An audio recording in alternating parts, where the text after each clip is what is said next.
अस्सलामुअलैकुम class 1। Today we are going to read हाथी की सूंड 1। आज हमने हाथी की सूंड 1 पढ़ना है। तो ये है हमारे पास पेज नंबर 58।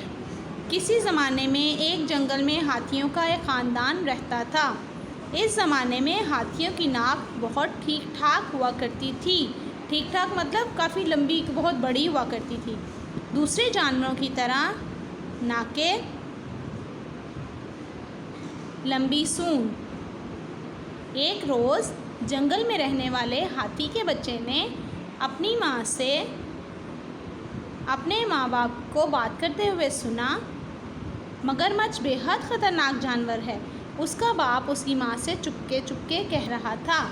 मगरमच्छ कौन सा जानवर है? हाथी के बच्चे ने पूछा। ठीक है, तो आज हमने यहाँ तक पढ़ना है। इसको अच्छे से यहाँ पर अपनी डेट मेंशन करें। अभी हम इसको दोबारा पढ़ेंगे।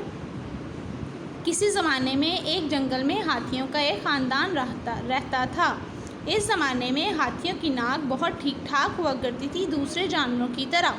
नाकें, लंबी सूंड। ठीक है। एक रोज़ जंगल में रहने वाले हाथी के बच्चे ने अपने माँ बाप को बात करते हुए सुना, मगरमच्छ बेहद ख़तरनाक जानवर है। उसका बाप उसकी माँ से चुपके चुपके कह रहा था। मगरमच्छ कौन सा जानवर है? हाथी के बच्चे ने पूछा। ठीक है, तो आपने इसको अच्छे से लर्न करना है।